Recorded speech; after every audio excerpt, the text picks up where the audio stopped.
Is it running? The 10. And how do I stop it? Just there. Words hit things first materialise. It won't matter. PB9. That battery up there. Yes,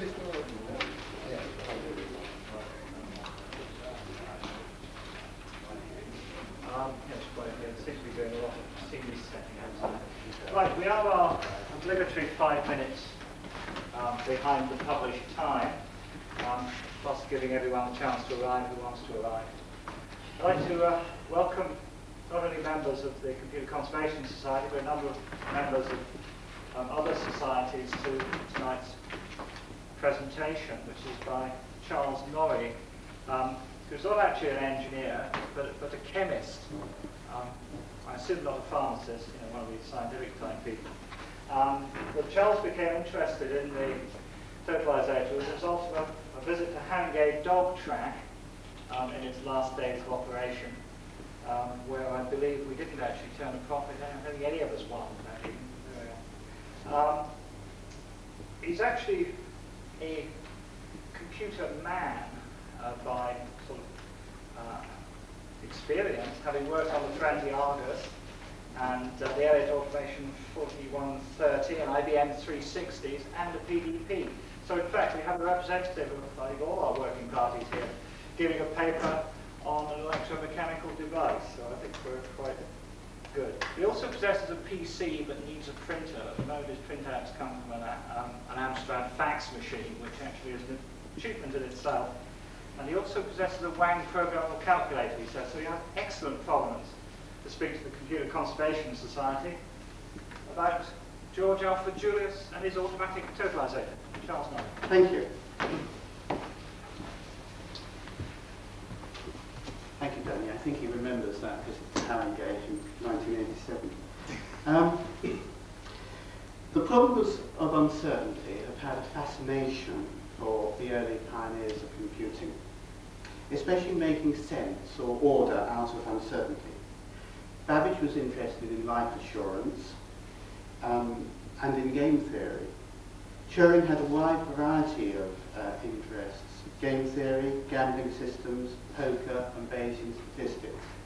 Tonight I want to talk about George Alfred Julius, another pioneer, who also built a system to deal with uncertainty, his automatic totalisator. But this talk will mainly consist of the totalisator as it was at Harringay, but going somewhat into George Alfred Julius's background.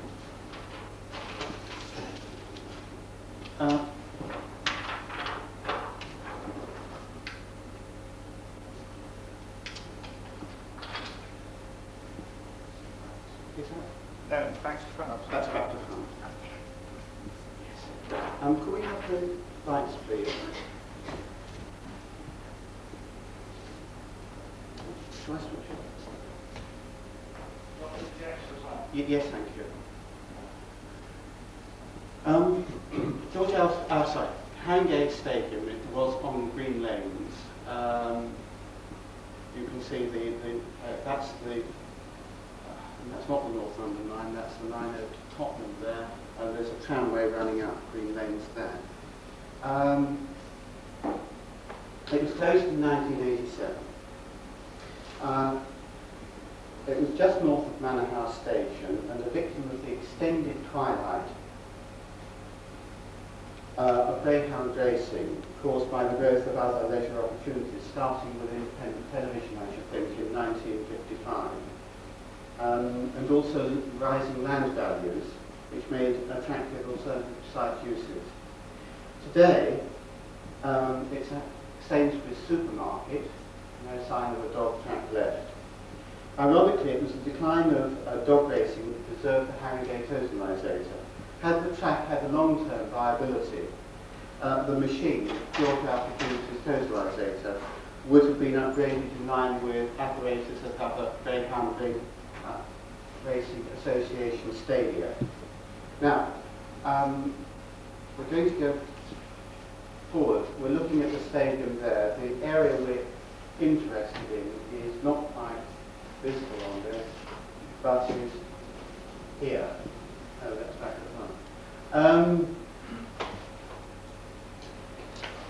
This is the indicator suite, indicator office of the Greyhound Totalisator. You can see some of the displays that we'll be talking about. More of them are towards the left-hand end. Underneath are a line of ticket machines. They're all disused now.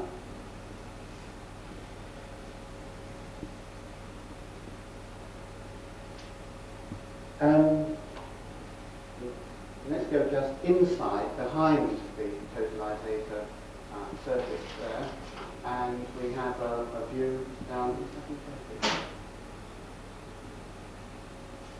A view there of the inside of the suite, and we'll be coming back to this in time as I go through the equipment that is present there.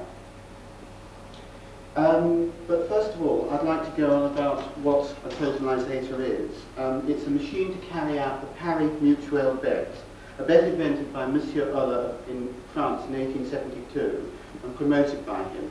Because it was a bet that appeared to be between the bettors and not against a bookmaker, it required the name pari mutuel, or a bet between ourselves. It's a bet in which the winners divide the pool of stakes, or would do, in proportion, or would do if there wasn't a deduction for tax and the operator's overhead. Tax seems to be inevitable in this thing. The payout is calculated by dividing the total pool, less the deductions, between the backers of the winning dog or competitor, George Alfred Julius would say, when he observed that his machine could be used for other than for horse race betting.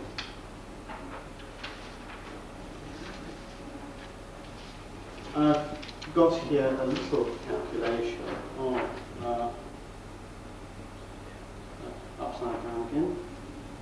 Yes, a little calculation of the totalisator bet. We've got a 3-dog race here, a series of bets going on here.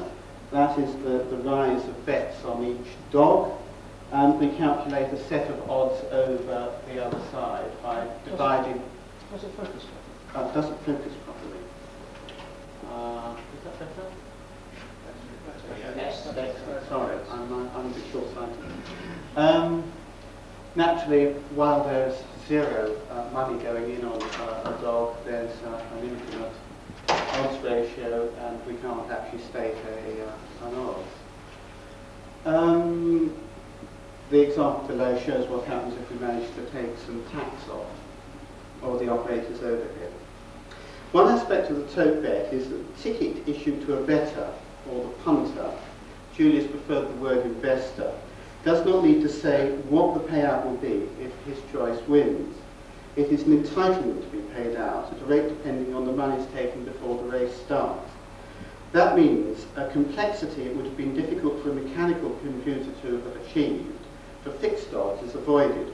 We don't have to record and process the value of the odds offered when the ticket's sold. Tote machines existed before George came on the scene. Tote systems are even earlier. It can be done clerically. Ekberg in 1879, at the height of the early Australian interest in the tote, patented a mechanical totalisator. Another Australian, Gabriel, had a system which used the counting of marbles with possibly steel balls as a method of calculation. But those weren't automatic. Automatic in this sense meaning achieving an automatic recording and summing of the bet made by the investor and issuing and printing of the ticket.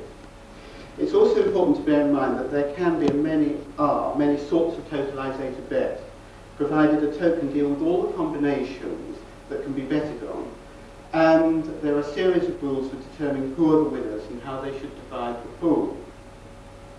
It's also to remember that the word or phrase automatic totalisator, in the sense that Julius used it, was not used to compute the payout of the winners. This was a mechanical task at Haringey, performed after the race by 2 clerks and an accountant.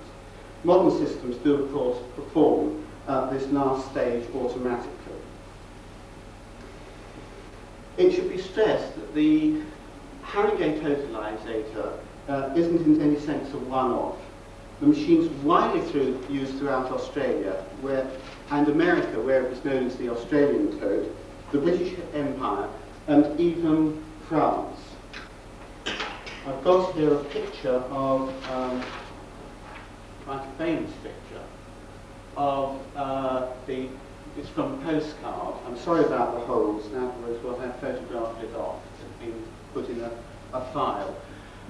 This is the Champs-Élysées Tot. The structure in the middle isn't important. The George Alfred Julius Tot is located at the back.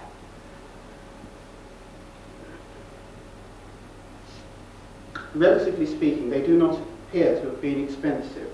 There was not the capital available.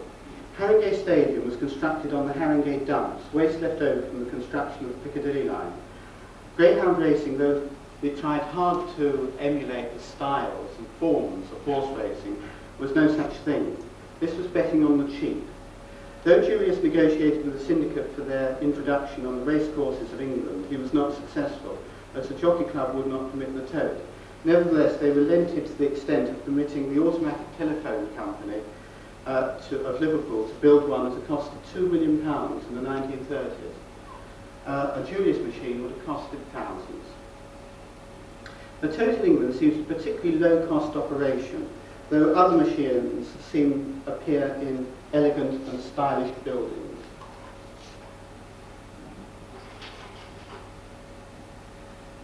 Is that that's a small Australian totalisator, windows at the bottom, and that's a series of odds indicators on the top, no longer in use. And here's another one.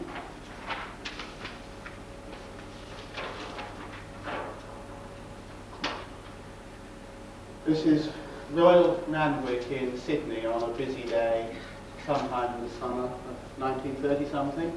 A Julius machine at the back, a very early one.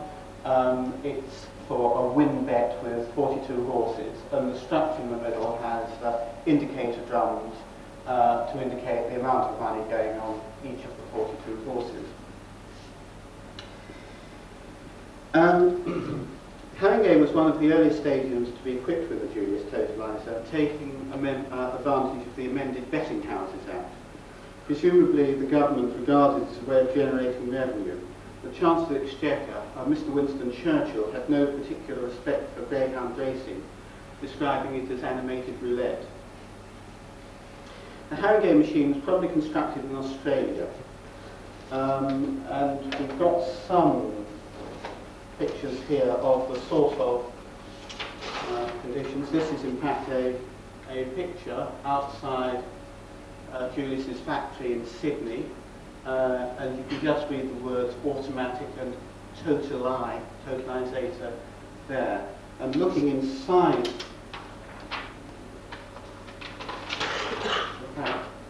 the factory, there we can actually see a workbench. They're putting together ticket machines, I think, and it's a sort of ticket machine that would have been found at Haringey. It wasn't really a terribly, still craft-based sort of activity. Just one more picture of the factory. Series of machine tools there, presumably turning out various gears and elements like that.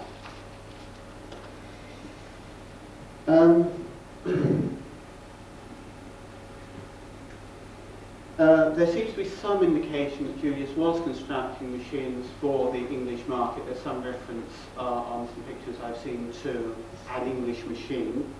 And later he was actually to set up in this country.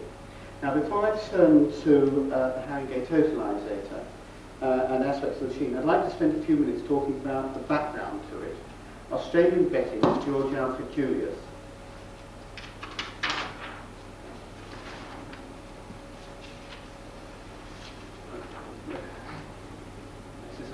Just a cartoon of him. Why should Australia prove such a fruitful field for betting innovation? The idea of the Totalisator, spelled with a Z, seems to have been a state innovation in South Australia. Remember, this was before the formation of the Commonwealth in 1901. The South Australian racing community became increasingly irritated with corrupt bookmaking practices. Practices, they said, were introduced from Victoria.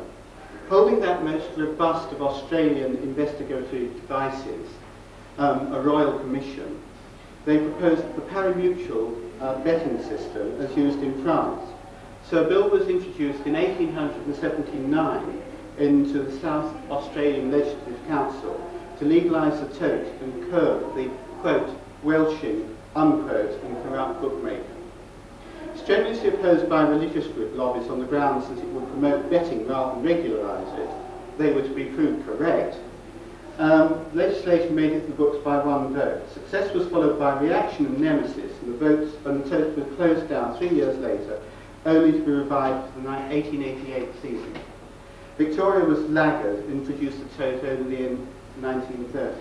It's perhaps significant that theories of regulation and clearing up correct betting practices were to be repeated nearly 50 years later when British Parliament considered tote betting.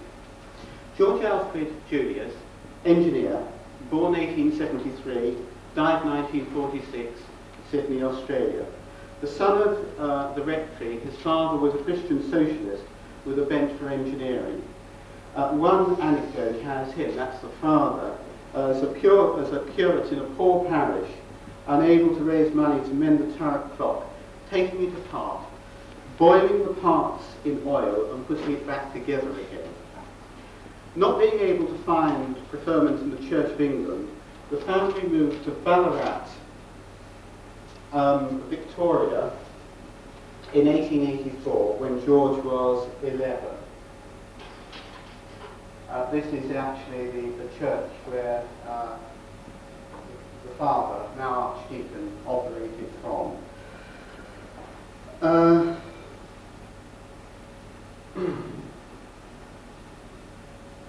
Here, his father was vicar at St Peter's. It was a go-ahead mining town, and it's tempting to suggest that Julius would have become aware of the unregulated betting he was to do so much to reform. Victoria at this time, unlike South Australia, had not tried tote betting. Historians to believe many of the bookmakers were corrupt. In 1899, Julius's father found further preferment and became Bishop of Christchurch, New Zealand, a settlement founded on Anglican principles. Here Julius came in contact with a man who was to have a decisive effect upon his life, C.Y. O'Connor. An engineer also, from an Anglo-Irish background, O'Connor belonged to that essential breed of individual of the empire, the government engineer. Ports, railways, roads were essential to the development of any community, and not only development, but at the cost that could be afforded. O'Connor was such an individual. Presumably it was the social contacts that brought young Julius, who got a sort of graduation picture, I should think, here of him. Into contact with the O'Connors. Julius was now at the new college in Christchurch at the same time as Rutherford.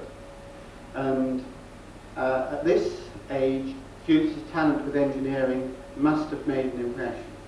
O'Connor's next move, it would have been expected, would have been to be responsible for New Zealand as a whole for engineering. But he was passed over for the post, and he actually sought a post in Western Australia as government engineer there. Remember, it's a state, there isn't the Commonwealth, it was even a step up for him. Ports, railways, water pipelines are important.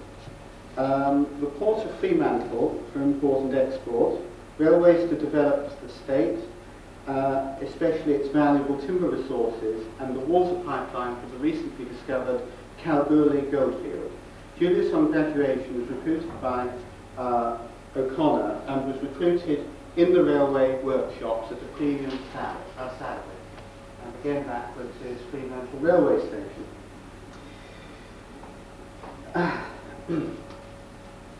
He was instructor at the Technical Institute. He wrote a standard work on Australian hardwoods there, a vital exercise in developing the state's economy and introducing the qualities of the local jara to an international market. He also married one of the daughters of C.Y. O'Connor.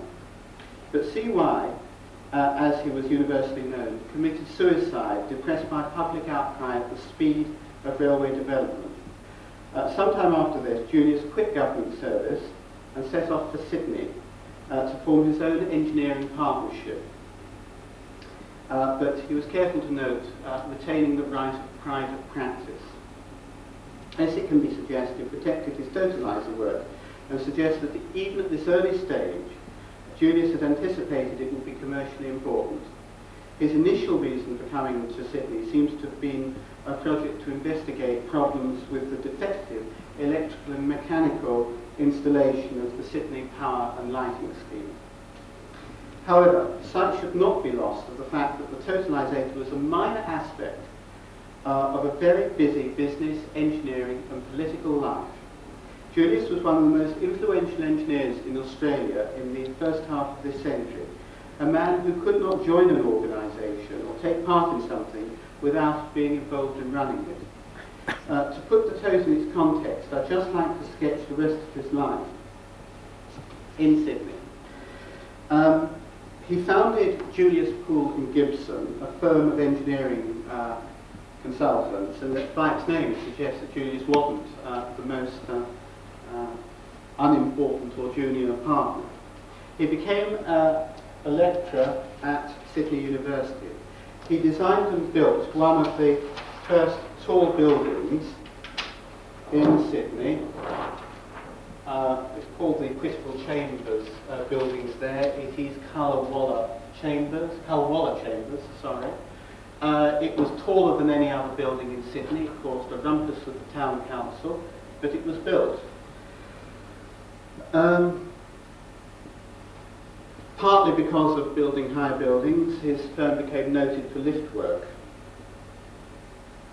He also campaigned for infrastructure improvements, such as the Sydney Harbour Bridge. He became a leading light in many professional institutions, such as the Engineering Association of New South Wales, the Engineering Association of Australia. In 1926, the Commonwealth government set up the CSIR, and Julius was invited to be chairman. In the 1930s, in circumstances of great unemployment, he became head of the Employment Trust. This is a cartoon, rather condemning his, or celebrating his involvement with the Employment Trust. At the CSIR, he did back a wide range of projects. He didn't just back engineering projects, but had a lot directed towards the important primary and agricultural industries of Australia, looking at disease control and problems such as prickly pear. He also became, in the same year, 1926, chairman of the Commonwealth Standards Engineering Association of Australia. An important aspect in Julius's work is standardisation. He finds Australia full of many different local standards for doing engineering, and he wants to bring order to it. The setting up of the National Standards Laboratory as part of the CSIR, which was based in part on the NPL here, was also inspired by Julius. Separate from the CSIR and the NSL was the Standards Association of Australia, which he became chairman of in 1929, and there was another attempt to counter the vast number of local and state standards that had been tolerated. During the Second World War, he was on the Central Inventions Board, the Aeronautics and Army Inventions Board. It was a full life, but I think we need to get back to the Totalisator. Anecdotal evidence from Julius's son Aubrey, who was the one son to go into Julius Poole Gibson, suggests that though the Totalisator was a separate venture for Julius's engineering consultancy, the latter benefited from the orders for buildings at racecourses. Julius's firm's order book suggests also this was so. This was important in the lean years of the 1930s, for Julius Poole Gibson was banned from many public works projects because of its trenchant opposition to the NSW government. It's tempting to suggest that Julius' experience with the Totalisator led him to express his well-publicised views on Australian economic development. This is not the occasion to do more than just outline his arguments. He regarded development of industry along American lines rather than a British model. His own choice of comparisons is vital. The American economy was a high-wage, high-productivity economy. Britain was a low-wage, low-productivity economy. Australia suffered from the disadvantage of high wages and low productivity. Australia, and there was an overemphasis on agriculture, and there was low international prices. But unlike the USA, Australia had a small population. It could not afford to do everything in production.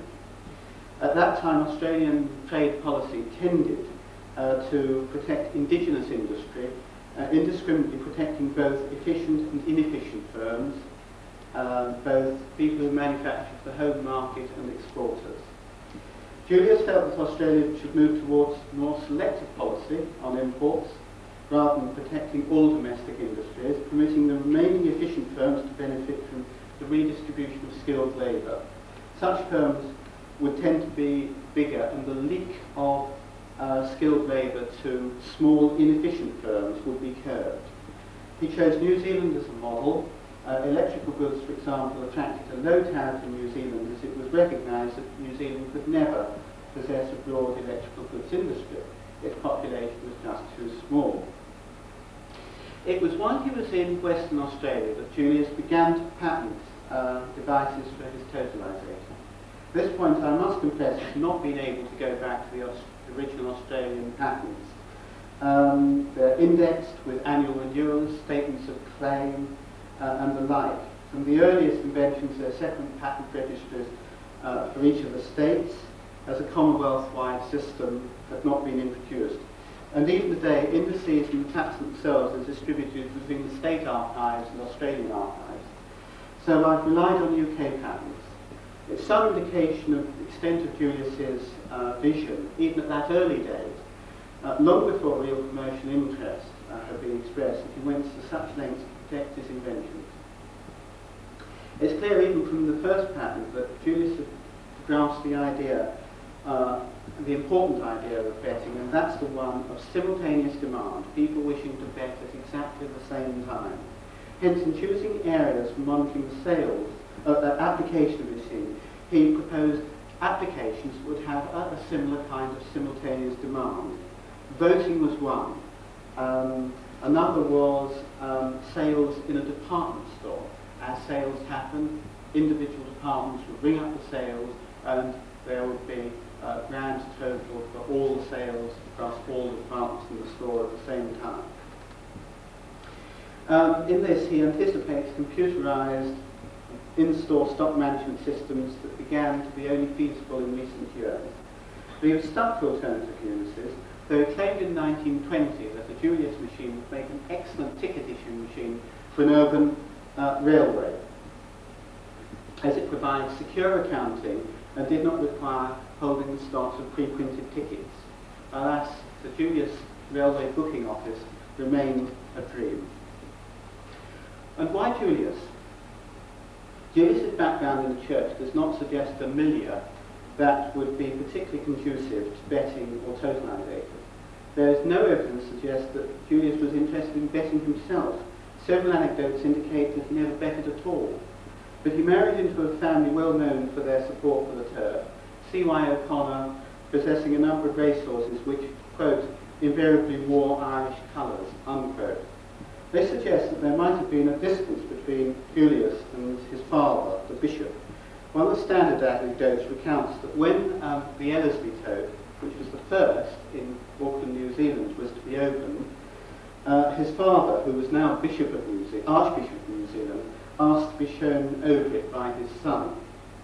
However, to preserve a certain distance of the church from the tote, it was arranged that the Archbishop would tour the machine on the morning before the first race. However, so engrossed did the old man become in the tote that he only emerged while the public was being admitted to the afternoon's racing. This led to a wide and entirely unfounded speculation that the Archbishop and not the engineer had been responsible for the tote, for inventing the machine, and the son, so to speak, carried the sins of the father.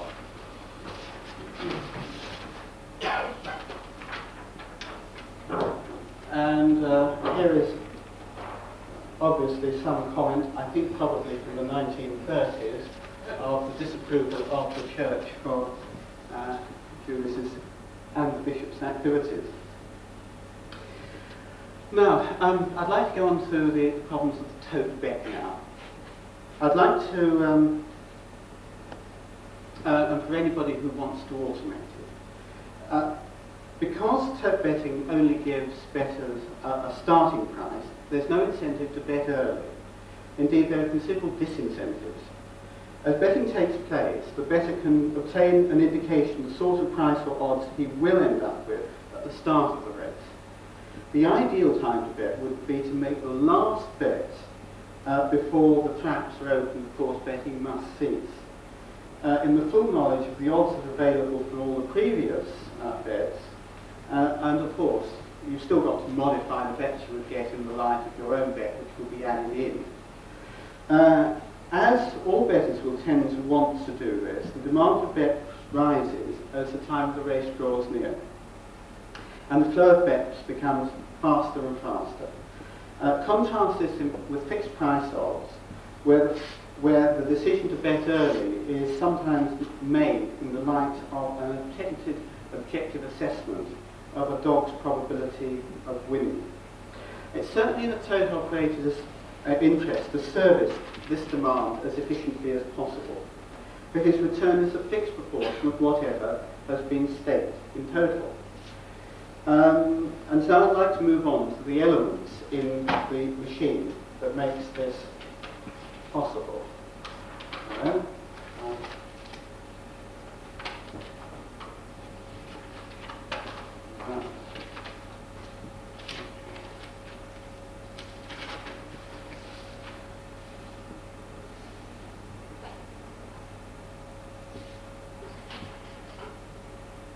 This is actually inside the Haringey Stadium Totalisator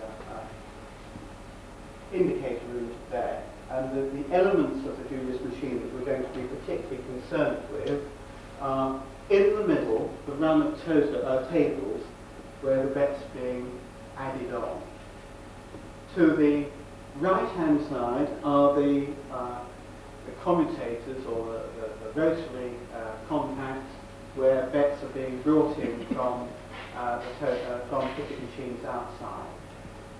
To the left are the indicator drums. You can't actually see the drums from this angle, but you can read them from outside, and they're telling investors what amount of money has been put on the machines. And the back is the odds machine, a device for calculating the forecast odds in an, if you like, in a live or an online basis.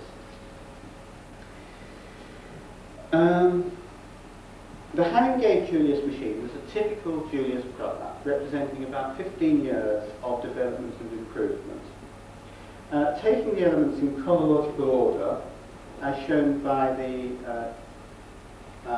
patents, the Julius Totalisator was a progressive improvement of that earliest 1913 model in Ellerslie in New Zealand. That machine was simply mechanical.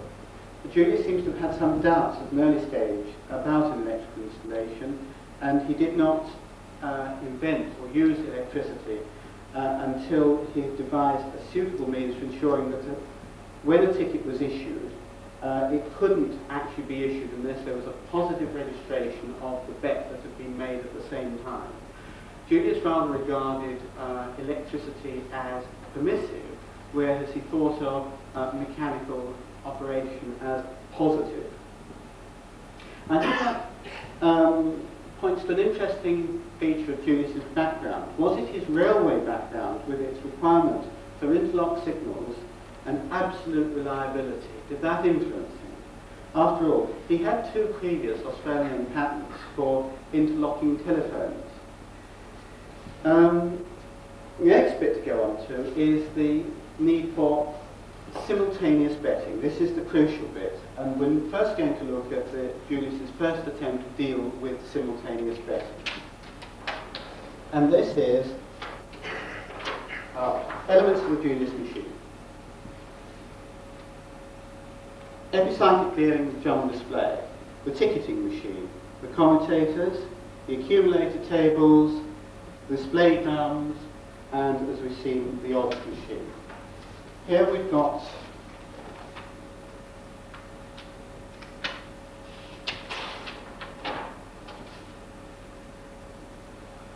this is actually attached to a table, but what we're looking at is this particular element of the apparatus here, this mixture of cogwheels and relays and ratchets, which is the epicyclic gear.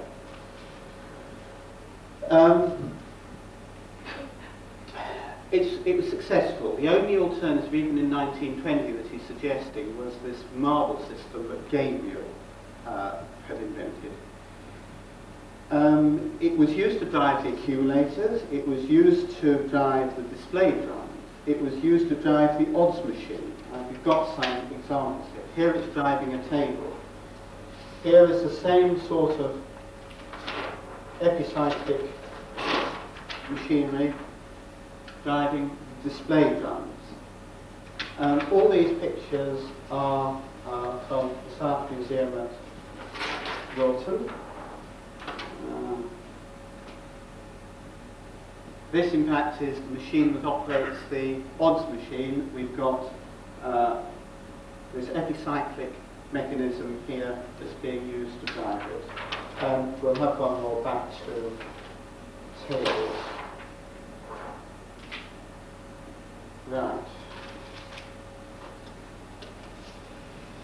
In its original conception, as it must have been at Ellerslie, the direct action of ticket machines would have mechanically driven the epicyclic mechanism attached to the drums. Its arrangement of ratchet wheels, relays and bevel gearing are arranged about a common axis. The operation of a relay permitted the ratchet to turn one position. There's the ratchet there, and it would move one position when the relay operated. And hence, the axis of the epicyclic chain would turn. Usually he uses something like 1/8 of a turn to represent one bet. A higher priced bet can be operated by allowing a bigger gap between the ratchets. Bets of higher prices, you can get you can use a different barrel which has a different value attached to it.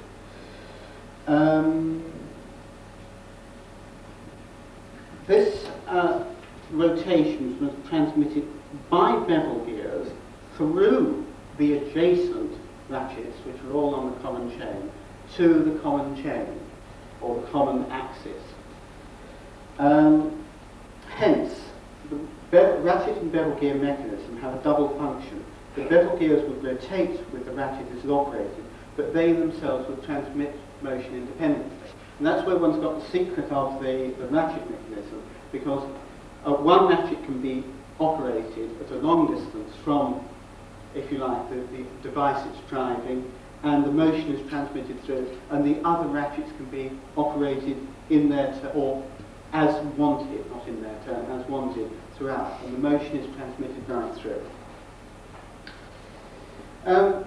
I don't know, that looks a bit like a clock to me. Is there something of Julius's father's interest in clock mechanisms coming out? He regarded this as, they called this axis the epicyclic chain. Now, each of these, in this particular device, each of these could be attached to a ticket machine. So each relay, one could have about 1, 2, 3, 4, 5, 6 ticket machines on this particular epicyclic thing. So we're adding up the outputs of 6 ticket machines. And he suggests early on in the mechanical one that you can extend this thing indefinitely. you could have 10 or 20 ticket machines attached to it. But we're looking at machines in which there are usually 4 to 6 relays attached to the epicyclic gear.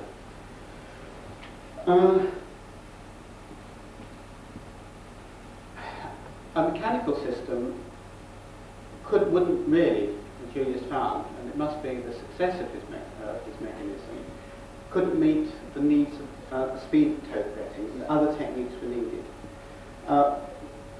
One problem is the stopping and starting of the epicyclic chain with many machines attached to it. Various claims are made for the size of the machines eventually created.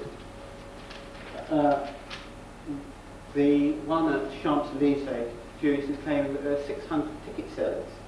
Haringey had 150. There was space for 240. A bigger operation like White City may have had 400 ticket machines, and therefore he had to turn to electricity. Before we just turn to electricity, there's another deficiency with the Ellerslie machine. While the machine accurately recorded bets, the ticket seller was still obliged to select the appropriate ticket for the customer. This permitted error and fraud in the worst cases, and it was because of such an occurrence that Julius began to look at ticketing machinery that would simultaneously register the bet and print the ticket, and removing the problem of fraud. Although we were told there was a way of deceiving the Haringey machine, it never worked. This does not seem to have been successfully achieved until the Randwick machine in 1918 or later. A 1922 ticket machine, interestingly, still requires pre-prepared tickets. Here we've got a ticket machine. I'm not quite sure where this is from. It's in Lawton. It's a very simple ticketing machine. There's a handle over this side. The handle will move over a series of pits which correspond to the bets that can be chosen for each of the possible competitors. This is a simple win machine. I think it will only choose between 6 different bets. When the handle is depressed, a ticket will be issued and will be exchanged for money with the customer.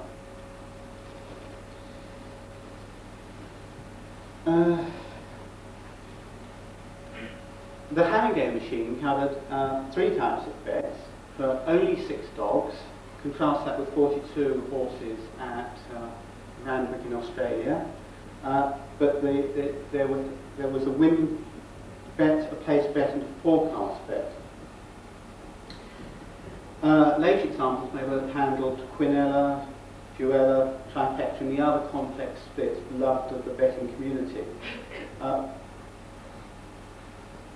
One can see that there is something of a disadvantage in this hardwired system, because if you want to increase the number of dogs in the race, if you want to introduce a new bet, you've basically got to go and get a new machine.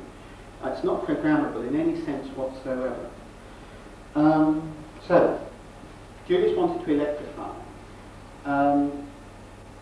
And it worked like this.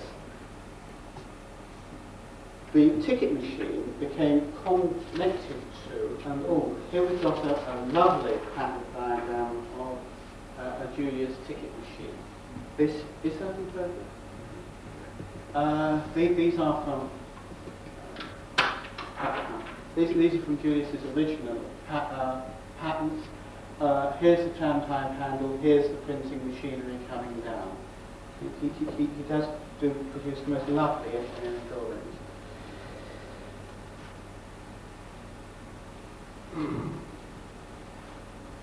Now, as the handle rotated, we'll go over to the next thing down. We get an output which is going to be connected to these devices here, which are a rotating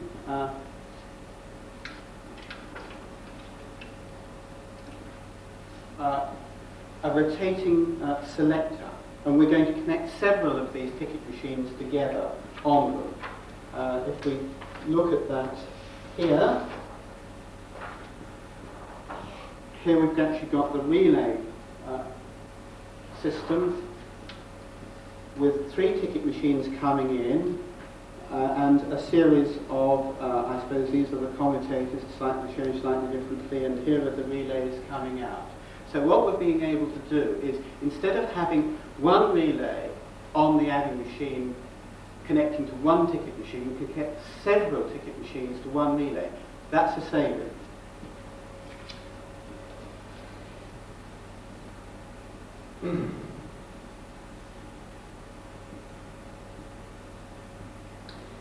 Julius realised that electrical operation would permit much higher speeds than mechanical. Ticket sellers might be able to sell tickets at 100 a minute, but electromagnetics would register 10, possibly even 50 times this. Hence, rather than have each ticket driving a single relay with the resultant long epicyclic trains, mechanical devices which would need to stop and start with consequent inertial problems use a rotating selector associated with a group of ticket machines. Right, we've got a slide of... this is actually an epicyclic done. This is from a fairly late machine, and it was an interesting modular unit. And here we've got, actually now going inside the tote, what we're looking at is this panel over here and going up to the panel just above it with the white circle on it. Those are the commutators. Here we've actually got the commutators themselves. These white circle is simply a timing dial used with a strobe, but we've got a rotating relay with a series of contacts there. And perhaps I should be careful in describing this as time sharing. Julius identified its advantage over that of his competitors as a method of saving equipment, not as a method of sharing time on an expensive machine.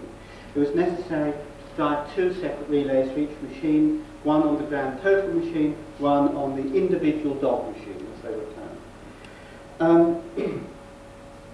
Now, in the original Ellerslie machine, the ticket machine would have driven a counter, a big drum device that could be read anywhere in the course. These had to be large. They had to be something like 2 foot to 18 inches across, so somebody could read them with either visually or with binoculars.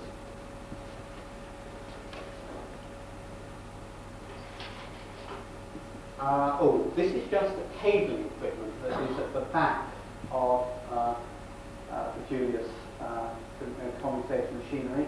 Some of the savings isn't used at hand game. You could have brought the commutators out to the ticket machines. He doesn't. All the cabling goes to the indicator room. Another view of the... And here we have, also back to front, a drum. Big, large numbers. 3-6 is simply indicating this is for a bet, probably a forecast bet, on dog 3 and dog 6 winning.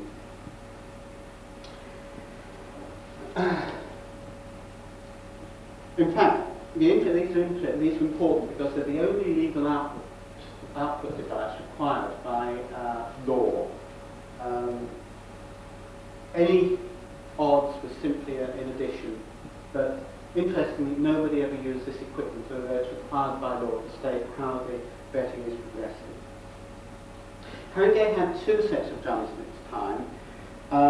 The original drums had 3 wheels, and they were disconnected and just put to one side, and they remained in situ. The newer drums had 4 wheels, and 5 in the case of the grand total drum. This is a newer drum, and this one is 2. This is a 5 win bet. Looking end on, we're looking at the back of it. You would read it from the other side. Looking quickly, here we have a Julius patent of a drum.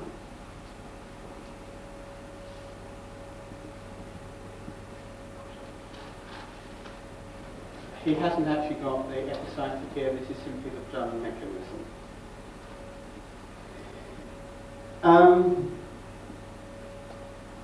Now, unfortunately, Julius has been caught up with the success of his machinery again, and it's driven to into a limbo. Demands of hundreds or thousands of bets a minute put severe stress on drum-moving mechanisms. These are big things, they're 2 foot across. Starting and stopping them in the relation to betting is difficult. I've got some suggestion. It's stopping that's the difficult thing. When you come to the end of the betting, you start the race, people have been betting as fast as they possibly can. It's got to stop just like that. And this is the difficulty. The electrical system, opening of the traps at the start of the race, was used to signal the end of betting, and it's done with the throw of a single switch. It disables all the ticket machines simultaneously. These have got to come to a dead halt. So, Julius had to solve this problem of the inertia. It was legally necessary to retain the drums, but was it really necessary to show the most quickly moving drums? The units, which would be moving so fast you couldn't see them. No, thought Julius, they can be disconnected, because if they're moving quickly they can't clearly be read. But if you disconnect them, the addition's got to be done somewhere else. So this is where one has to use the table. This is the table. These are actually the grand total tables. There are other tables in the background that are adding up to individual dogs.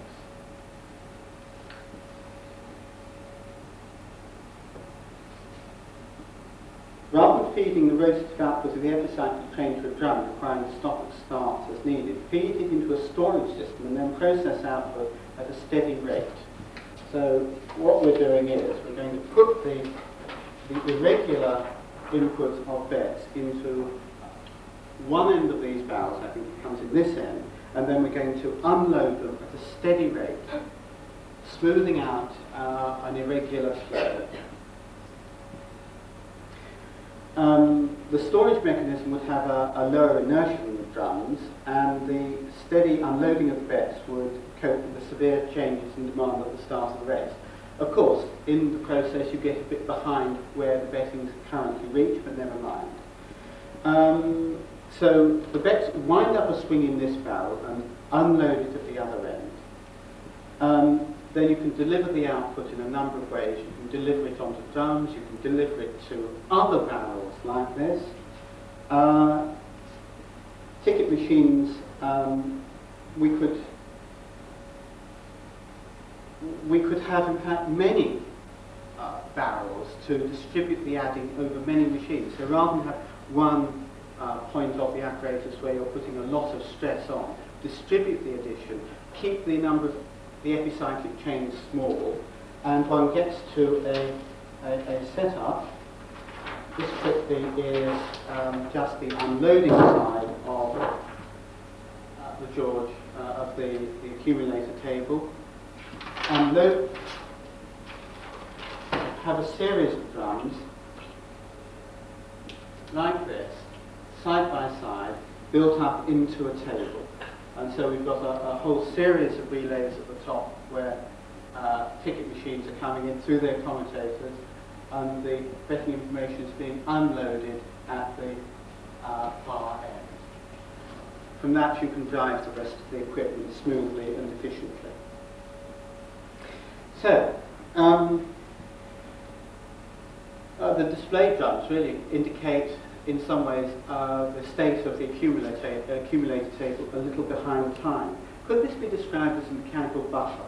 Not quite the same sense as a computer buffer, because it's not LIFO or FIFO.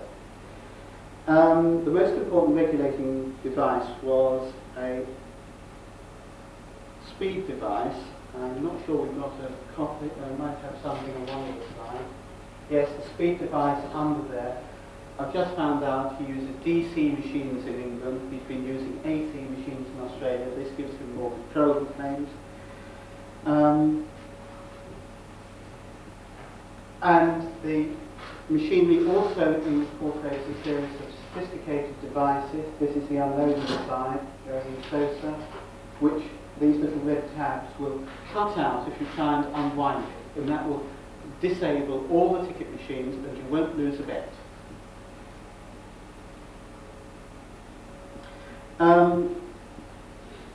I think the handgame machines were probably being run quite slowly because the speed governor only seemed to go halfway across, but that may be because of their age.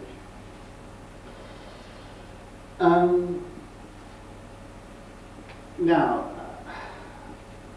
when betting is finished, you've got the units that haven't been recorded, so these must be transferred automatically through to the thumbs, and that's done. And then when you've finished with the race, you need to unload the betting or bets and reset it, and for that we have a man. It's not done automatically, part of it's done automatically, but most of it is reset my hand. This was one of the major problems of the handgame machine. You needed to have a team of 6 people just to reset these things 10 times a night. Now, we haven't got a lot of information out of it's useful to a punter. All we've got is counts of the numbers of bets. As the size of the junior installation grew, they developed a problem with informing bettors in an effective manner. There are 3 rail backs to the display drum. There seems to have been only one set of display drums per installation. As the size of meeting grew, and Julius could do a bigger racetrack, clearly it would be difficult to read them. Scaling up the size of the drums is impossible because of their inertia problem. And thirdly, assessing betting prospects by estimating the ratio of monies invested in different competitors is not user-friendly to the average investor. Julius's search for solutions to this question took considerable time to come to fruition as a workable apparatus. His earliest patents expressed some interest in the idea of comparison between different totals, and a paper in 1920 on aids to mechanical calculation describes in detail several ratio calculating devices, one invented by Mr. Jeffreys of Sydney Public Works Department. So how do we go about that? I can't find that he thought of taking an instantaneous snapshot and then doing a mechanical division, but he does come up with an odd machine. He was later to say that he came to this, he devised it when he came to England in 1928, and he encountered British investors who regarded with consternation the lack of odds which Toch gave them compared with the fixed odds machine. Perhaps one reason for the introduction of odds equipment was to encourage people to migrate to the Toch, and perhaps we should regard this as an early system emulation. Let's go over to, this is actually the Toch adding machinery, and I'm going to put up a slide of the actual, this is the odds calculation machine with the engine, and here is the actual apparatus that is used to do it on. It consists of a framework at right angles, and we're going to drive a carriage on a screw in each direction at the same time. One will be driven in proportion to the total bets put on a dog, one on the race, the other in relation to the total put on a particular dog.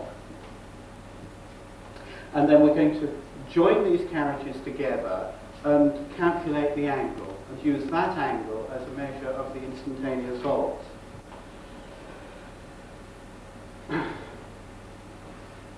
The problem, Julius saw it, to which his invention was addressed, is to provide a device for indicating the ratio between the dividend figure and the divisor figure, whilst either or both of those figures are progressively changing so as to represent the quotient for the time being as a simple fraction. The output from these, and we don't know what was used at Hamgate, he suggests will drive Selsin style electric motors. We've got an example. Here is another example, picture of the actual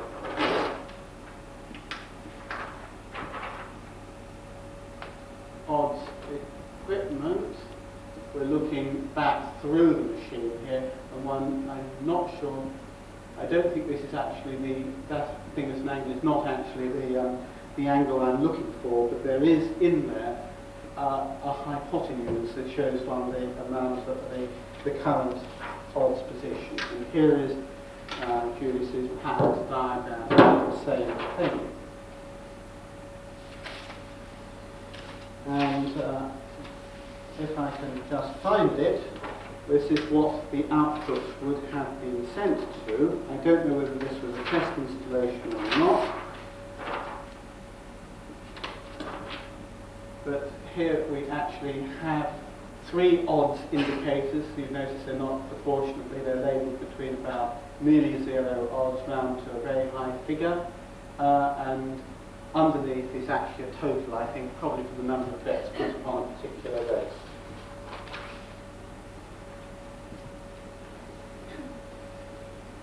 And another variant is he seems to have invented the vertical column that shows the odds as a barometer or a thermometer. The odds calculator Julius observed permitted a number of sophistications.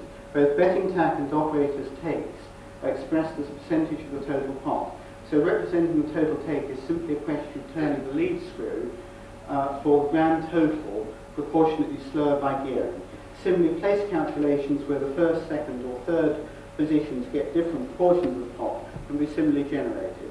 It's important to bear in mind that none of this odds equipment was working at Haringey and it's been replaced by a system of that's actually Eric Bauer, the chief engineer, resetting a counter on the odds equipment. It was being replaced by these electronic boards stacked onto the accumulator tables, which drove a more modern piece of electrical equipment.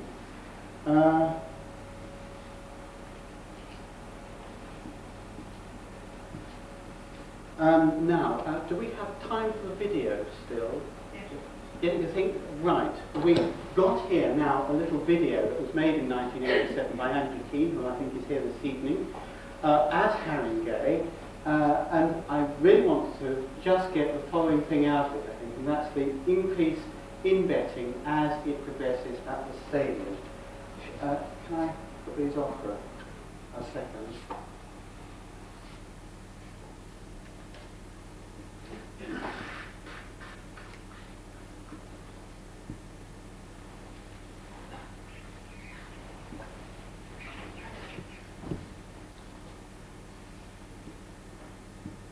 Yes, it was about a few weeks before it closed. We didn't lose very much money on this particular evening.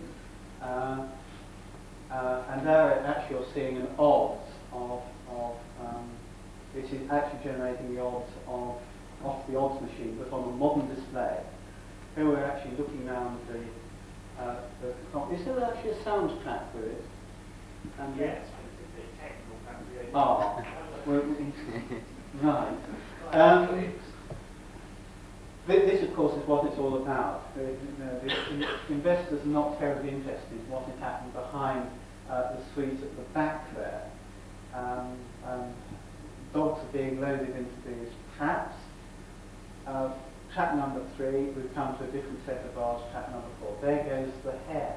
The hare in itself is an interesting construction. It's a railway underneath that, and there go the dogs. It's a 645, take about 40 seconds to get round. As the hare came out of the trap, the betting was stopped. There go the gentlemen in their blue lab coats, and they're coming round. That's the disused side of the stadium. No, the hare hasn't been caught yet.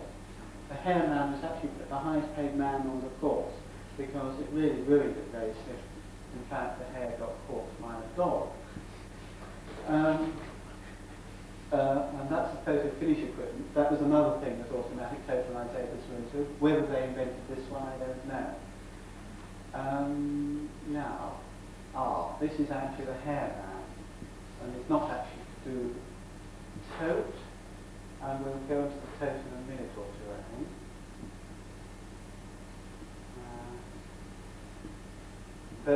The hair, it looks slightly hair-like. It is actually painted red at the back, gives the dog something to aim for.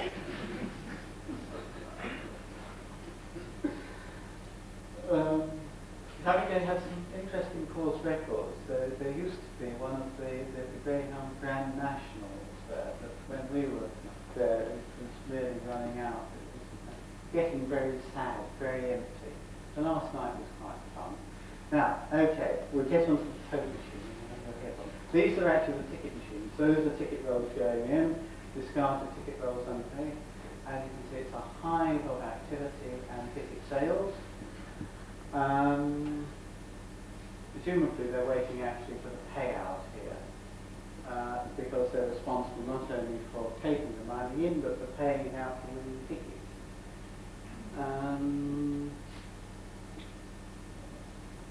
We can't actually see a machine terribly close. Now we've got a machine close through. There you can see the pits with the handle, the ticket bin going through. Fair amount of racing in front because of security problems.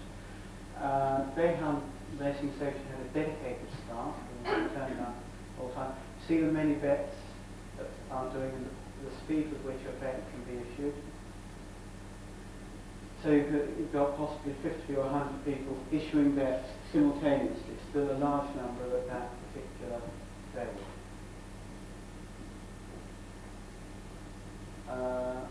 Quite often you will give them half a dozen bets on a single dog where somebody doesn't want to go to a higher price machine.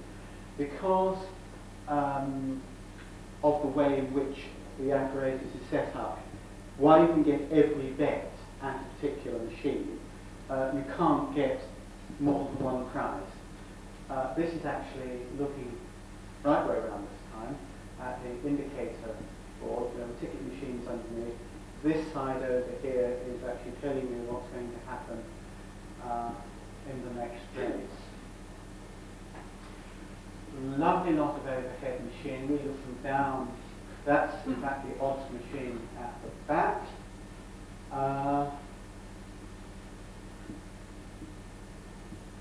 Here we're looking down from the gallery where the slides were before. We've got the commentators on this side. We've got the drums on that side. Looking at the table, the control desk for one of them is here. Overhead machinery. This is in fact the cable harness at the back, and that was directed right round the course. Old rubber. Here we've actually got the rotary selectors going round. Some of those aren't connected now. Underneath you've got the relay banks connected to the ticket machine. That's Mr. Bowler, who I think was the chief engineer. I would like to call him in computer terms the system operator. Describing how they're going. There's the speed control disc.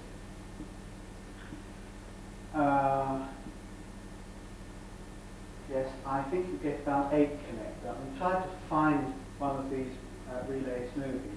It proved very difficult, didn't it, Andrew? I'm not sure we ever saw it.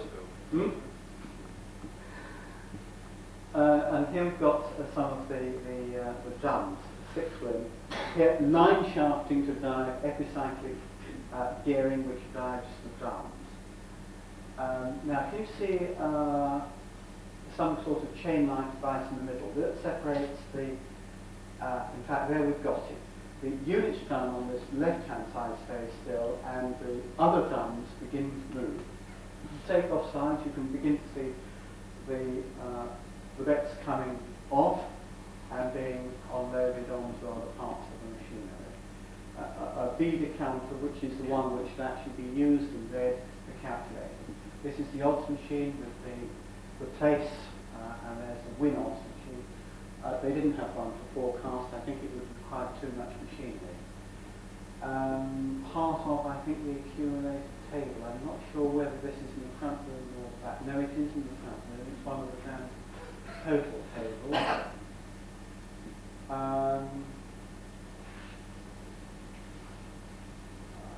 This is a quiet, although it's noisy, this is a quiet time for Mr. Bowler unless things go wrong, which they rarely did.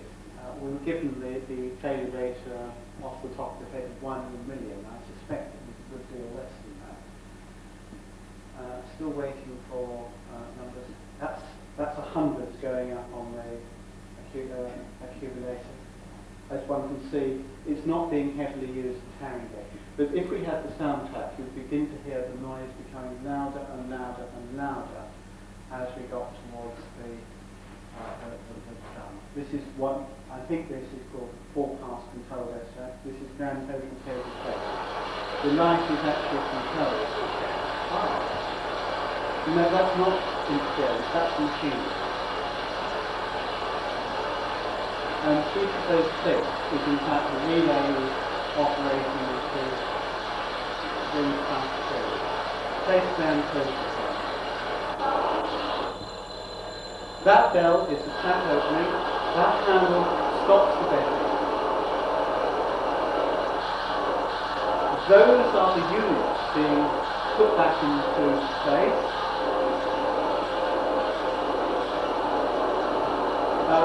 And if you like, race is over as far as Mr. Power is concerned. And here's a man taking a record from the public circle. It's cross-checked several times just in case things are wrong. And this is one of the resetting teams doing the necessary. Oh no, sorry, still taking the total. The resetting man is someone in the room. Obviously announcing the winner outside. We've got, add it, take right down, there should be about 27, 30 different numbers, and take them away to a suite next door where they're calculated by two parts and run through the various numbers. I think at the back you can see Bob Carr applied.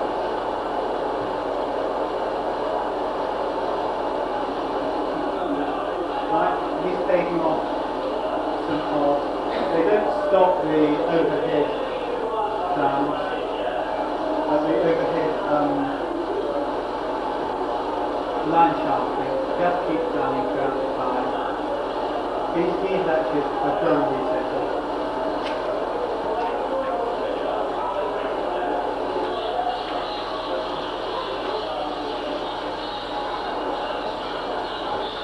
Men in total required. That's 60 setters, Mr. Bowler and his deputy, the racing manager, the accountant, two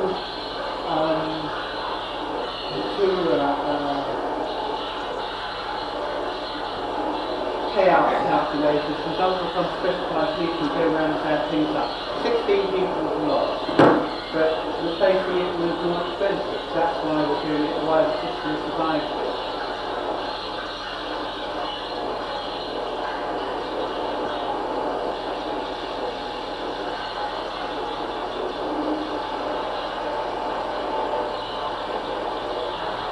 You'll see it already up with a series of tides on the side, that being warps on the other side.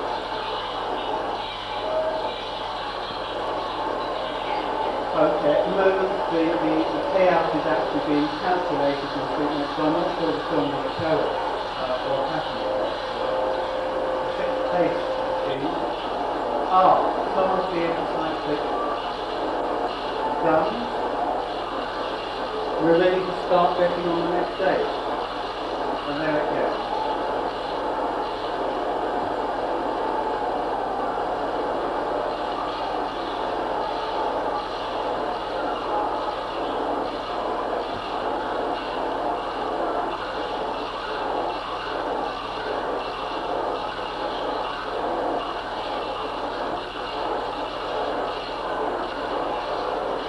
The takeoff machine.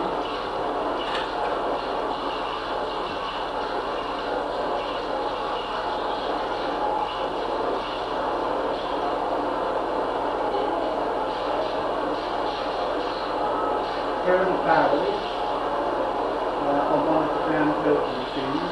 Spring is inside one of the barrels. Part of the internal workings of the machine. Notice the irregularity at which the betting is coming through. It's not continuous by any means. It's side.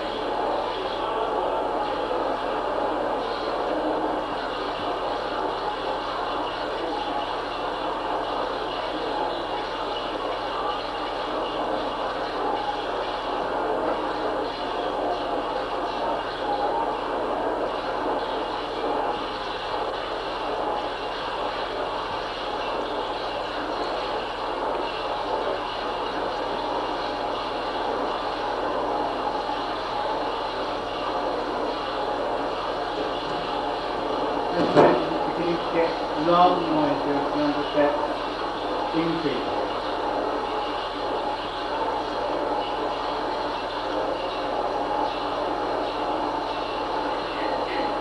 Sometimes it's been quite a long time waiting for one of these guns to turn, and then there's the one next door, it's to turn.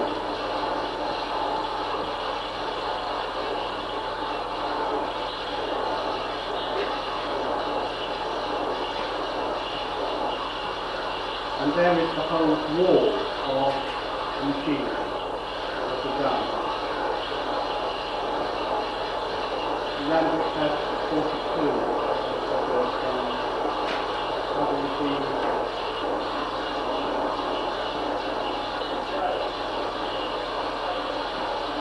We've been getting fast and furious. This is actually on one of the odd machine engines. They were kept connected because they tended to use the diesels for handling to the coast people, but they weren't actually used for anything in particular apart from that. But they've still got the drives, of course, going up to the roof and the overhead line traction.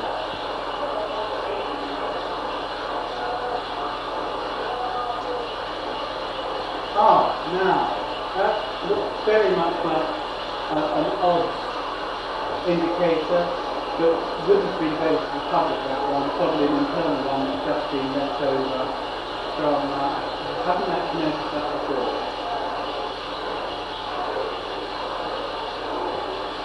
The room at the back is where the calculation of the payout occurs.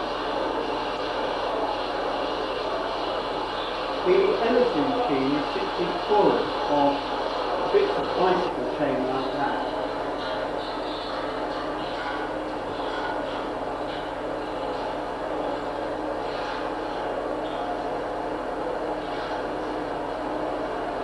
Roughly as harder.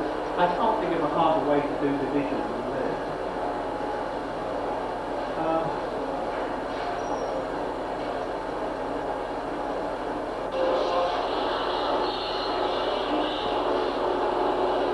Resetting Jesus here. Very stylized operation, the whole thing. Everybody had a job at a particular point in time. And this was absolutely vital because you were dealing with the public's money, and if you fucked it up, then you basically had to pay people out on their tickets, and that would be a complete loss to the company. I think that is the race number indicator in the room at the back. These are the individual dog machines. Can't say which one belongs to which dog here, but a banker will belong to one dog and one type of dog, another to another dog and another type of dog. This in fact is a view throughout the whole thing. So it's a big machine, probably around 40 foot by 30 foot. That I think is a member of the team. Reading off the totals again. I think we've probably seen enough of it possible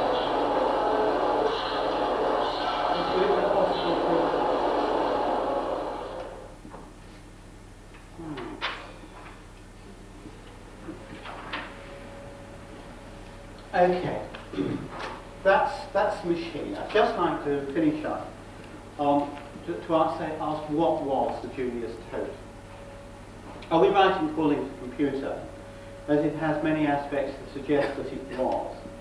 Powerful arguments to counter that. It isn't programmable. There isn't a stored program. It doesn't work in a serial way.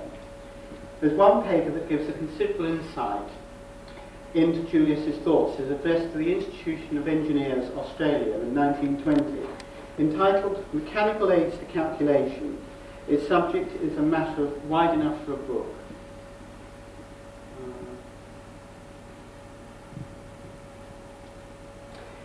It covers the abacus through to the Julius Totalisator.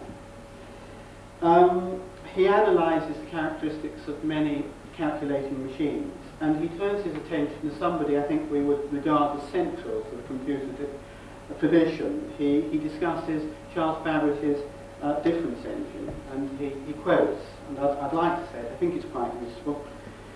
In considering calculating machines, one cannot omit some reference to the work of Charles Babbage, who set out to invent an automatic calculating engine, and who in the year 1822 commenced to build his difference engine. Funds being supplied for the purpose by the British government. The machine was never completed, although parts exhibited at the South Kensington Museum. His aim was to construct a machine that would automatically tabulate a sequence of numbers after its figure wheels had been first set to initial values. He also started a more ambitious design, which he called his analytical engine, but very little had been completed when he died in 1871. The machine was to be capable of evaluating any algebraic formula of which a numerical solution is possible for any given value of the variables. Perhaps 2 points should be made on this quote. Firstly, he regards the analytical engine as a development of the different engine, and not as I would think would regard them as two very different machines indeed. And he doesn't actually identify the analytical engine as what I think would regard as being important, and it's simply a machine for evaluating algebraic equations. He then goes on to say, when Charles Babbage died, his designs and works were generally found to be in a very incomplete state, and much of the fruits of his labour were lost. But his son, Major General Babbage, has since carried on parts of the work, and in 1906 completed part of the analytical engine.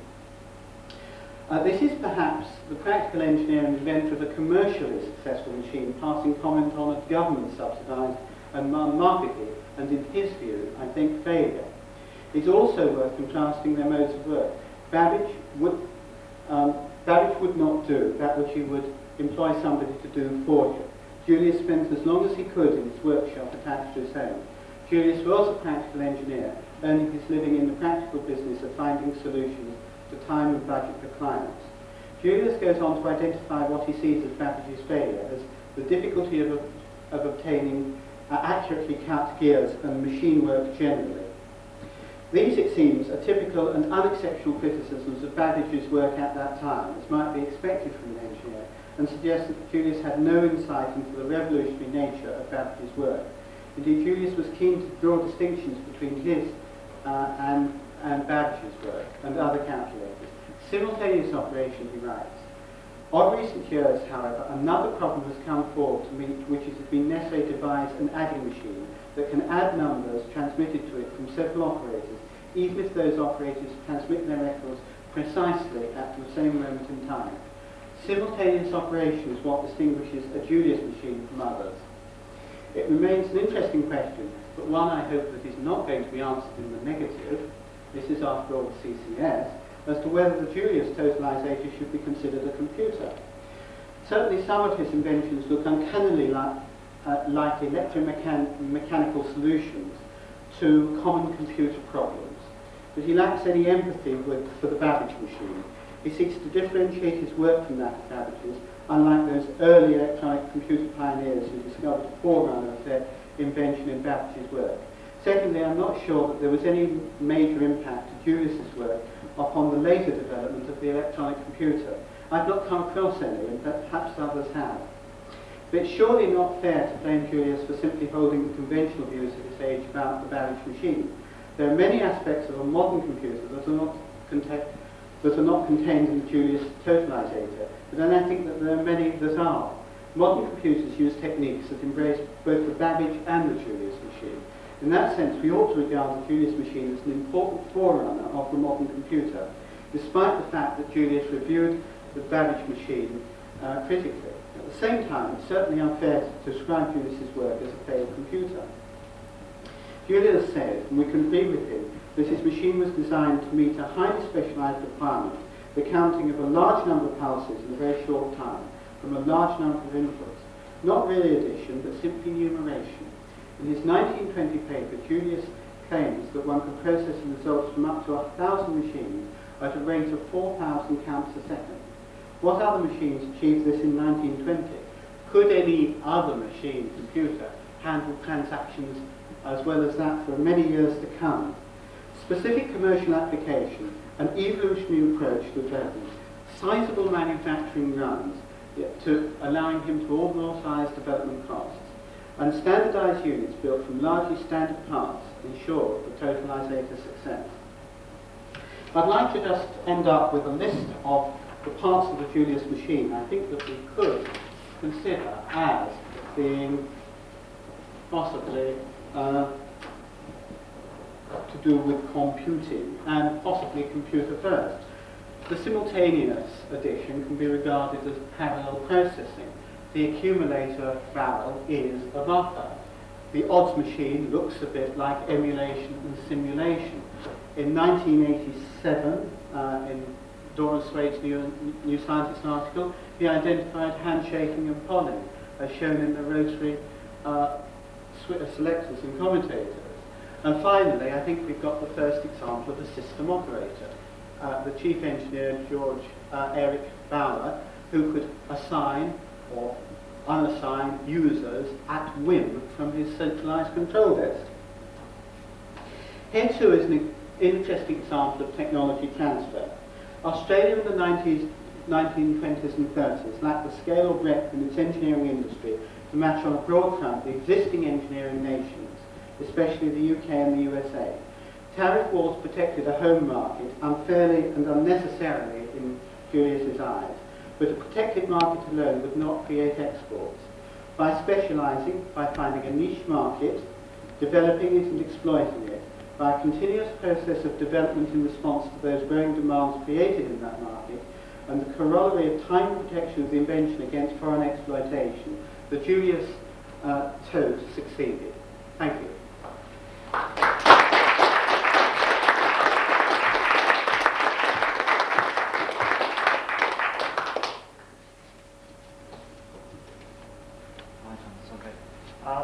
Laura, you prepared to take a couple of questions?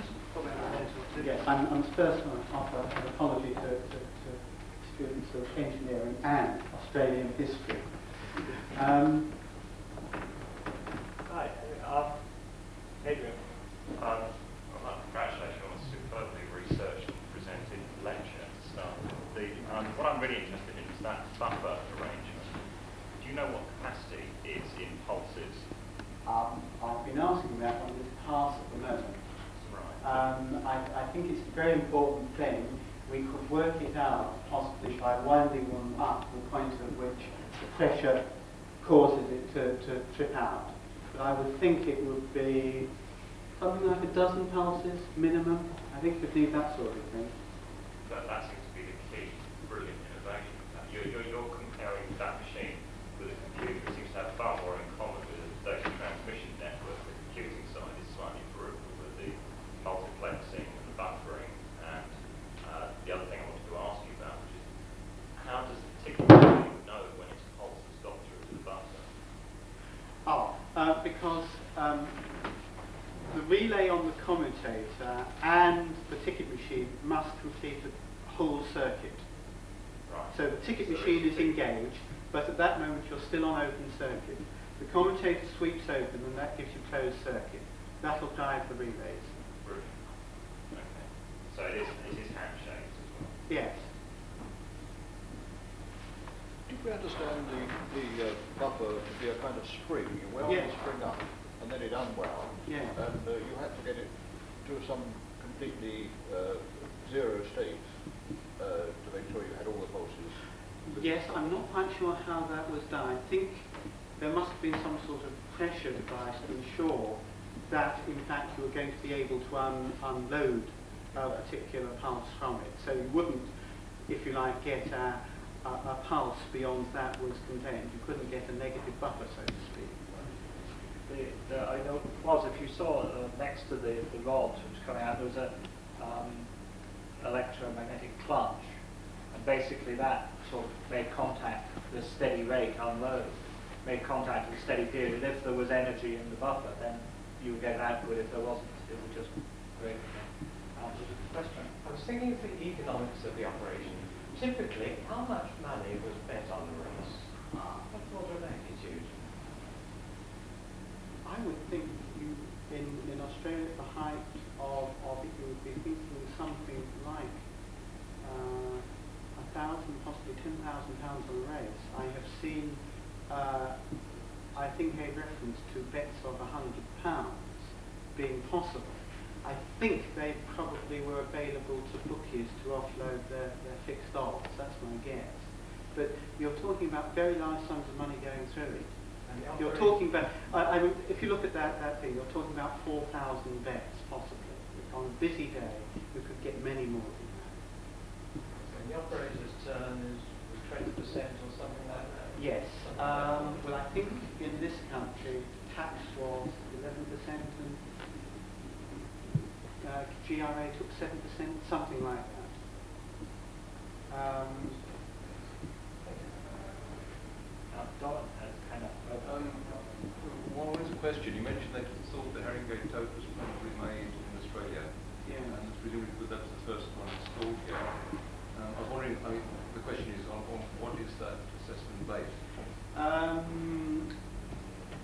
Simply because it's early and I haven't managed to do any research. This, I agree with you, is still guesswork, but I have seen a picture in Australia, in Julius's consultancy, of the White City tote, which is using very similar equipment. Now, I would have expected that picture to be up in Manchester and not sitting in his in the Australian factory, so to speak. Those totes, I think, came from the Australian automatic totalisator. So, admittedly, there's a lot of work to be done on this side of things, and I'd like to make if you like, a plea for Julius that he is a deeply under-researched man and area at the moment, and I think that it would be an interesting exercise if one could even do 10% of the work that's been done on somebody like Babbage. The other thing is I'm very curious to see this question of the buffering, because my understanding from 87, in the interviews with Eric Bowler, is that actually what's happening is a slipping clutch, which is keeping the spring wound. And all that ensures is that that train of differential gears is biased in one way, so when released in this permissive way by the solenoid, it is available to drive the single shaft, which is then accumulated. In fact, there's no information in the spring. In other words, it's not buffering a fixed amount which is then decremented. It's just providing a rotary bias through the slipping clutch. But surely, isn't it taking on several bets at once? So yes. It will have a variable number of bets waiting in it. But all it's doing is biasing, providing a rotary bias for the train of differential gears, is my understanding. It's strictly... No, there is that aspect. You know those rods, that little red hook thing that we saw? Yes. Those rods actually do get driven in. If the output doesn't keep up with the input, Yes. then that knitting needle end on the rod will actually be pulled in towards the machine, storing up a number of units. And then if it actually gets as far as tripping the little lever, then bells ring and lights flash. And in fact, you bend down and crank up the DC motor, and the thing goes faster again, and picks up the difference. But there is that amount of store of units bet. Now, there's perhaps something that the fact that you actually bet 10p or 20p or 30p, the whole thing is calculated in numbers of tenpences, or numbers of whatever the base unit of the bet, numbers of shillings or so on. There's no... Or francs. Or francs. Another tiny thing, the Gala night 87, the total take that night, if I recall correctly, was £50,000. And that would have been on 10 races with it? I don't recall what the program was, but something like that. So we're talking even today, in a very reduced state, £5,000 going on a race. You can imagine what's going on in something like the Melbourne Cup in Australia. It could be very large sums of money. It is a problem for Julius, in fact, that you've got a spread of the sort of bets people want to make. You want to try and, you don't want to have separate totes for people who are putting £5, people putting 5p on. You've got to add it all together. I suppose it's as expensive to service a 5p bet as it is a £5 bet, in terms of machinery anyway. Robin. Just a human footnote, really. My mother, who's now an old lady living in her 80s, living in Devon, around about 1930 was one of the tote girls on the on, well, I suppose, the ticket machine, because she was not, I think, at Harringay or at Sydney. But what happened was that the students at the Central School of Art used to go down to make money in the evenings, and I suppose they had the dexterity. They were deemed to be relatively honest, and so they worked making money in the evenings. GRA was still using temporary evening labour students at Harringay at the end. There was a small permanent staff, people like Mr. Bowell had been there 20, 25 years with one machine, and a large number of permanent temporary staff would be on, some of them would be some of them for shorter periods, like another. Yeah, she said that, I remember that it was, although she had very little mechanical understanding of anything, but she said it was very, very easy and quick to learn, and easy to operate. It was alleged, and official secrets acts notwithstanding, that a certain number of the people who kept these machines working were post office engineers doing a bit of moonlighting, because of course they were dealing with electromechanical equipment at that sort of time. That's interesting. I didn't know that. Give us names. Referring on that last question, you mentioned briefly that there was competition. Yes. My father worked for Creeds, where they were owned by SBC, and they made a number of totalizer machines. Yes, there were several. They were based on things like, we call them the rotaries, which are telephone switches. Yes. The sort of thing telephone- Fuse connectors, that's right. The telephone engineers would easily have moonlighted on. Yes.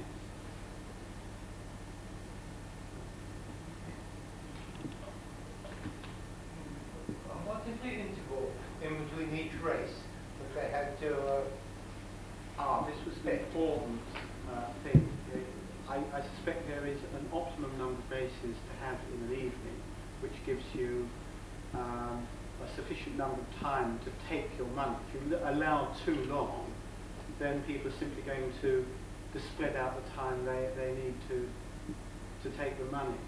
And I'm not sure how that was worked out. It was about something like 20 minutes or so, 30 minutes perhaps in a horse race.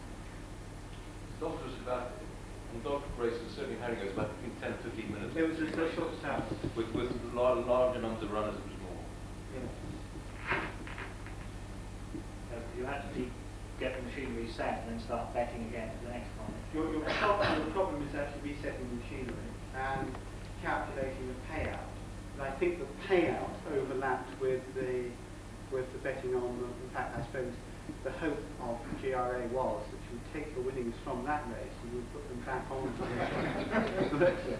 That's what the Quinella bet does. How many of these mechanisms being preserved? Oh yes, there's a fine selection down at Yorkton, or from Harringay, and there's at least one in situ in Australia, and there is a test example in the Powerhouse Museum in Sydney, which George Julius probably used to persuade investors to invest in his company, Automatic Totalisator, a company which would be very interesting to research.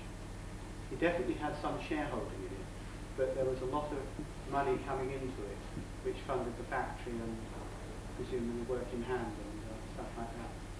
Yeah, I mean, the Science Museum has the odds machine in Harringay Tote, samples of tabletops. It also has, that's 1930, it has the 1933 Wembley odds machine and samples of tabletops. The Wembley machine, the hall of the Wembley Tote was about 100 foot by 80 foot, packed with kit, and it dealt with about 250 ticket machines in one stage, so we could only get the odds machine plus for an example. Interestingly, we also have the only lightning tote, that's the one that works with marbles. So it's from the 1920s. It was called Lightning. All the lightning, yes. And so we've got 3 totes, or examples of 3 totes. So the Ipswich tote was very badly vandalised in shocking state, wasn't even known that one had survived. So in total quantities, we've had very, very little survived. In fact, had we not got to Harringay when we did, if we got there 6 hours later, we would have got nothing. Because the guys were in there with their hammers smashing stuff up. Oh, that's painful. Yes, which reminds me, anyone who cares to volunteer to help put this stuff back in working order if we are displaying it. It would be wonderful to get it in a working again, demonstrate many principles. How possible is that? I'm not really the person to ask. You say how possible? Yes. Absolutely. These machines were taken out with a view to restoring. So we've got plenty of spares. We've got at least 7 working ticket issuing machines of various kinds. And the intention was to establish a working party in the CCS that would just us and put the POTS machine in the gallery and actually have the public place expensive ticket machine. Is there actually enough of the totalizer to Yes, run we itself? deliberately took out enough tabletops and the odds machine to run it. The most spectacular feature of it is the odds machine. You can see it do live analog stroke digital division, and the idea was to restore an odds machine for public use in the gallery. But not very graceful. Perhaps we could enter an CC, yes. Well, could I just make a few thank yous to a number of people? I think that a lot of people have actually contributed to this next. First of all, Science Museum, Doran Swade and Tony Sale, and thank you for access to Broughton. The CCS, Danny Hayden, and many colleagues in Glyas, including Bob Carr, Mary Mills, Andrew Keane, who made the video, Saskia Hallam, Danny Hayden again, David Perrett, and also Eric Fowler, John Carruthers, and John Morgan of the GRA, Jesse Shaw at the Powerhouse Museum in Sydney, and Frank Matthews and Julius Poole Gibson.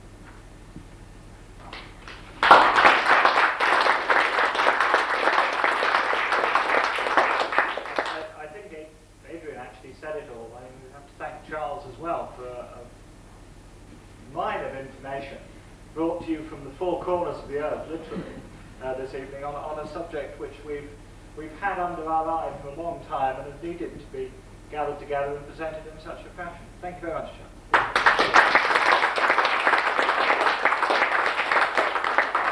Tony would call it village pump announcements. We probably ought to get out of here because the Science Museum want to lock up. There will be a party heading for Sugo for pizza and other things afterwards. Anyone who wants to come along, join the throng.